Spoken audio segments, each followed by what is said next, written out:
Good morning, Soul Fam. I wanted to share something that happened last night, which really touched me. So a few days ago, I lost my granddad. He passed, and the night before he passed, I'd had a dream about my grandma and my auntie who passed many years ago. My grandma passed when I was 20, a year after I lost my mum, and I quite often have dreams about them and I sense them, and my mum is very much ever present in my life, even though she left this environment, this dimension, this earth when I was 19. However, I had this experience with my granddad last night which just really, really touched me. So as I say, the night before he passed, my grandma and my auntie visited me in a dream, and it was a very symbolic dream in the sense that there was this explosion taking place and there was this fire, and I knew it was going to explode, and I was in the building with my grandma and my auntie Margie, and I knew that the fireplace was about to explode and the whole building was going to go down. So my instinct was to help get them out the building, and then this voice said, "No, they've passed on. They're not here. They're dead." And I was like, "Oh yeah." And I didn't quite understand what the dream meant at the time, but the next day, Spirit was speaking to me about old wineskins and new wine. How you can't put new wine in old wineskins because they can't contain it.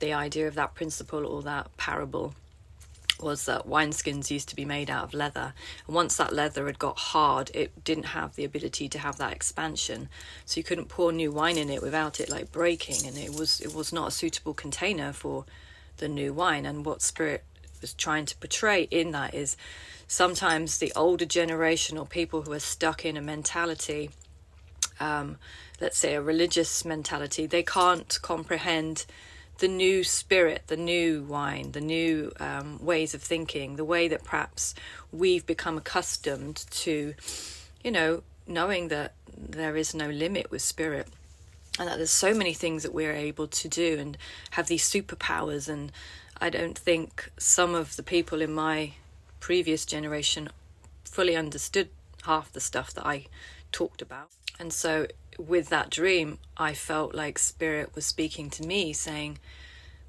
it was metaphorical, that the old wineskins are no more, like that the older generation, or the closed-mindedness. Not that they're closed-minded, don't get me wrong. I love my grandparents, but there is definitely a difference in the ability for them to comprehend some of the things that I experience in my spiritual walk and in my day-to-day life. They just didn't understand. It was like I was speaking a foreign language sometimes. And there's that very old school kind of like very scriptural and dogmatic type of attitude that really didn't have the space or the capacity to understand this new expression of how to live and to commune and be one with Spirit, and have like dreams and visions and all that. I don't know. Anyway, that was what Spirit was saying. So I also heard my grandma say he's coming home, and my brother had phoned me saying, "Oh, Granddad's he's kind of in a very peaceful state. They think he's near the end, that he might not make it through the evening." And I just sensed my grandma there singing, "He's coming home, he's coming home, Grandpa's coming home," like the football theme. So I kind of knew, right, he's not going to be here tomorrow. It was all the signs saying and pointing to that very truth. So then in the early hours of that next morning, he passed peacefully in his sleep, and we said goodbye to a wonderful man that I loved and cherished, and had a beautiful experience of having him as my earthly grandpa. But what happened last night was really interesting, and that's what I want to speak about today. So last night I was thinking about these old wineskins. I'd written a song and a new wine, and there's this whole idea that we're sort of breaking through ways of thinking, and there's a new way of living and being, and I, for one, am here to definitely experience that and to teach that and to pass that on and to encourage others that this life is multifaceted. And so I had this vision, and it started with me seeing my granddad at the end of his life. So he was this old man, and I became him. That's the only way of experiencing it. I was him. I was in his body as an old man, and I was about to step over this line that was going to take me to the other side, beyond the veil. But then I reversed, and I was reversing back through his life, and I was embodying him as a young man, and I was embodying him meeting my grandma, and how thin and pristine and well put together she looked, and the fashions and just the experience. And as I was traveling backwards, getting younger and younger, I was feeling everything that he felt. I could feel his emotions. I could feel how he had to be quite strong, how he was a worker, like he was a builder. And I saw him in his younger days with his trousers and a shirt and the braces and all the sort of the looks that he'd been through.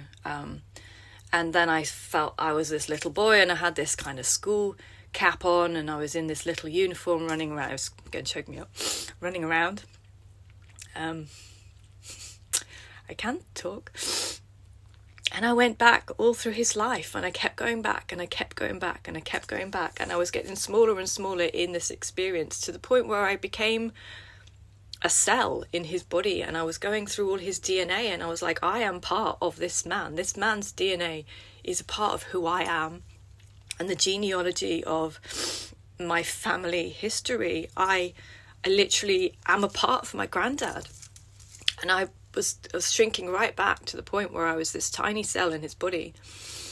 And yet my cell, so I have to do this in bits, me as a cell still had a consciousness. I was still able to look outside of myself, and I had thoughts, and I had me. I was me.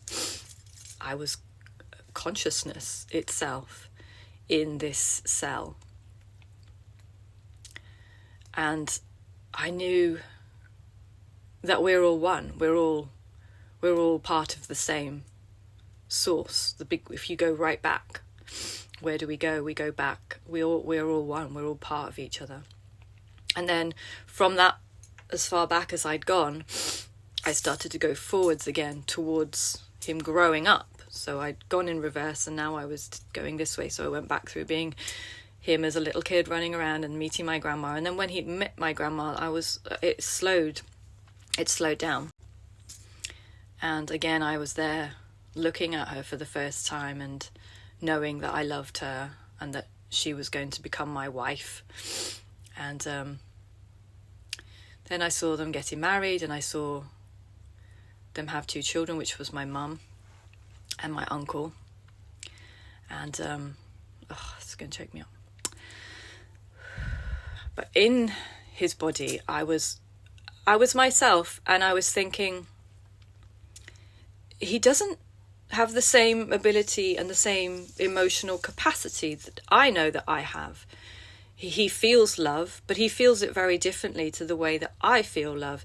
It was almost like a numbness or a dullness. It's the only way I can describe it. But I knew he loved my grandma, he loved his children, but he didn't feel it to the same way that I know that I'm capable of feeling love and holding love in my body. And as I was experiencing this, Spirit was speaking to me almost from behind, saying, this is the generational change that I'm talking about. If you go back, generations were, very just stiff upper lip, and yes, we get married and da-da-da. It was all a very bit practical and a bit more rigid. And now I was like, oh, he didn't have the same capacity to feel like I feel. I felt like there was bits missing, like, oh gosh, I didn't realise how far I've come and developed in the work of clearing away and letting people in and surrendering to Spirit and removing blockages, removing the things that prevent you from really leaning into love, and how it feels to embody love and to express it. And it was very different for him. And as I say, then I saw my mum as a little girl and my uncle, and they were running around, and he was being their father, and he loved them. But it just felt very different, even to the way that I express my love and the way that I feel towards my children, but he loved them. And then it fast forwarded to the day that he lost my mum. His daughter, his only daughter, passed away, and I was in his body feeling how that felt as a man that had to hold his emotions and support his wife, and then the heaviness that he carried during that period of time, because it broke my grandma, and she died a year later, but he held that, and I was there holding it with him. It's impossible not to cry when you experience these things. I was right there with him holding that. But he took a deep breath, and he pulled himself together, and he decided that he would make the most of the rest of the time that he had here. And he did. He really did. He carried on working. He carried on building. He was very involved in the church experience that my dad still runs. He was a very strong man. He had a strong faith. Very kind and loving. And anyway, it fast forwarded to the point where he was about to step over this line as this old man and, transcend to the other side. And I saw then my mum, fully grown, and my grandma on the other side, waiting for him in heaven. And at this point, I watched him step over the line and move beyond this realm into the next realm. And he ran to embrace my mum. And at this very moment, as I'm experiencing this vision, there was music playing in the background here. My Spotify was playing. And as he flung his arms around my mother in this vision, the song that was on the Spotify was saying, "Give me a minute to hold my girl. Give me a minute to hold my girl." And I just broke. Just broke. He's been waiting so long to hold her, his baby, his daughter. And it was just so timed and beautiful. And I watched him embrace her and squeeze her so hard. And then I was aware that he now could feel. He could feel the way I feel, like a full body brought to tears because you feel it, right? That feeling. He could feel like all of the numbness or the stiff upper lip and all that generational, the way he lived his earthly life, that had gone like he'd come out of a cocoon, and now in this next realm, there was ability to feel and to know love, to know and to know how to allow it to flow through you and extend it out and to receive it. And then my grandma came and they had this big group hug, and I was here watching it from this side of the veil, and I looked at them and I said, "Hey guys, there's more of you over there than there are here. Like you're leaving us behind, like."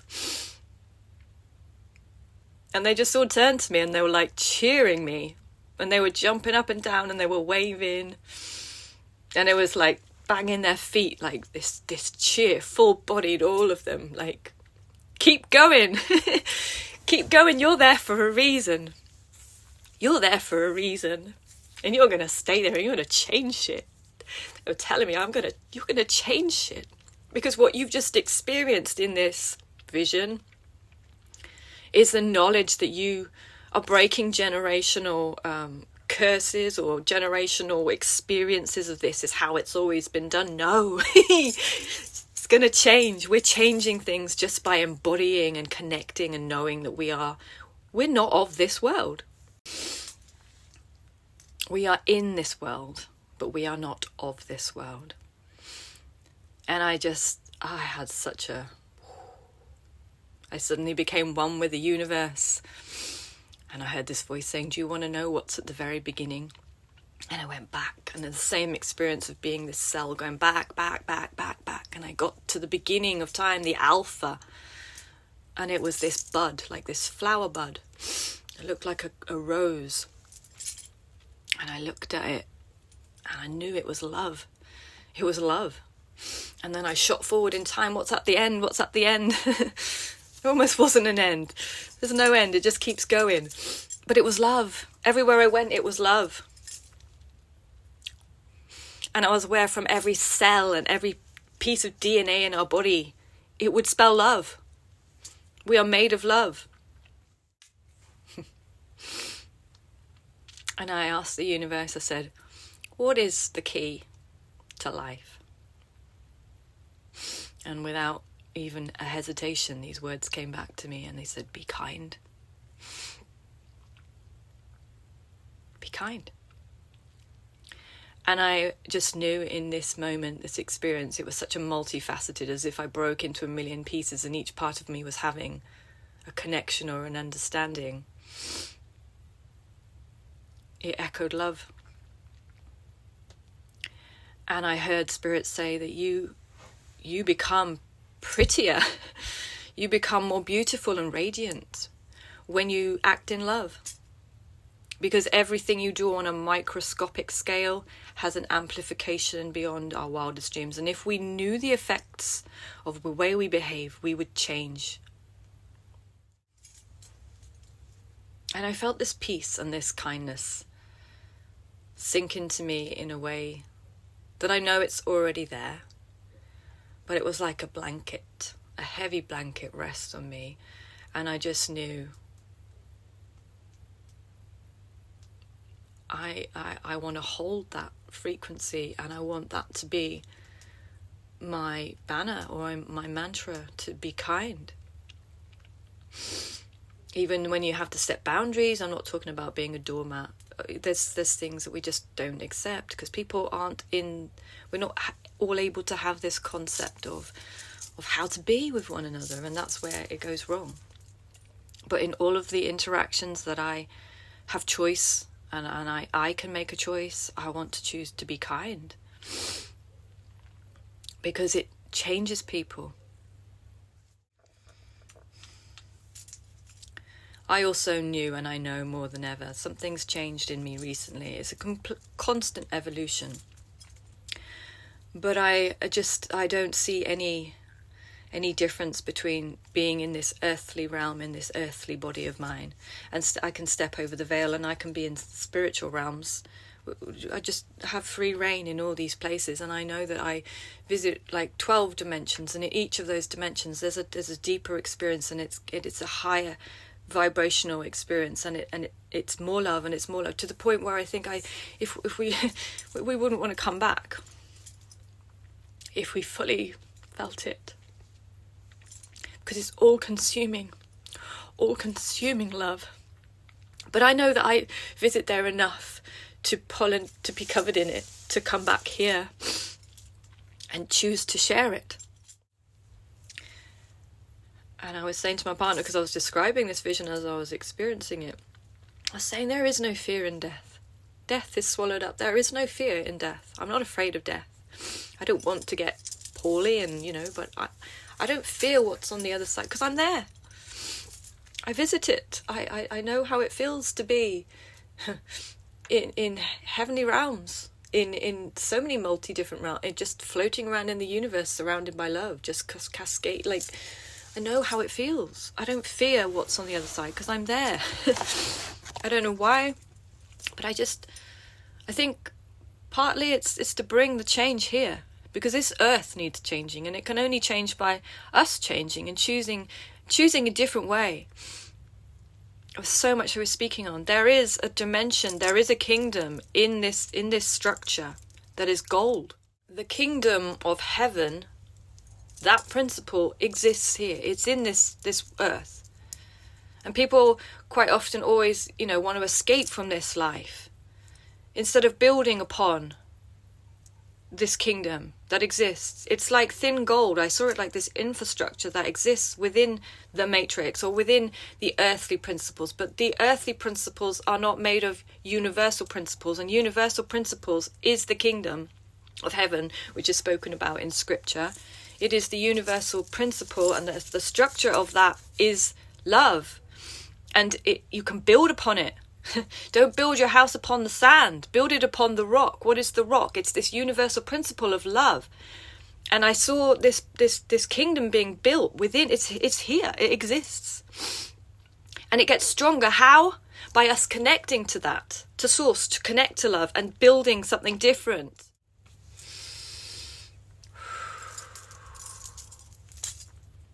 I'm here to build a new world. And that sounds a little crazy. And you know what? All it takes is choosing to be kind and choosing to love. Choosing love over fear. Knowing that you are so supported, so held. And it's almost like a playground when you look at it like that. It doesn't have to be heavy. It's actually quite simple and quite beautiful. But I know that I'm here to change things. And just by sharing what I experience, I'm putting a seed in the ears of others. I am not anything special. I'm just a vessel that's connected. And by being connected, heaven is on earth in me. And I gave Spirit, Source, God, the permission. Use me.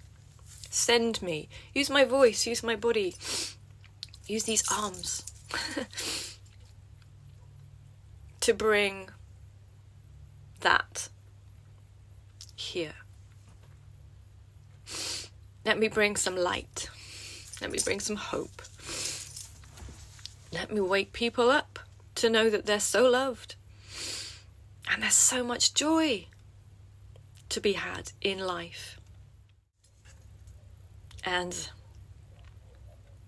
in that experience of embodying all those emotions and all those memories and all the entire experience that I had, I am more convinced than ever why I'm here. And I think of my children, how being the change has changed my children, giving them the opportunity to have an even more expanded version of what I've experienced, and my children's children and my children's children's children. And we are going to see this earth transform. It's not the end. It's not doom and gloom. We're not disappearing on a ship. We are the change. And you can think, oh gosh, it's just awful, it's too much. And I've certainly been there. But what Spirit told me, do it on a microscopic level. Be kind. Be kind, and you will change the world. And that is a wrap. Love you.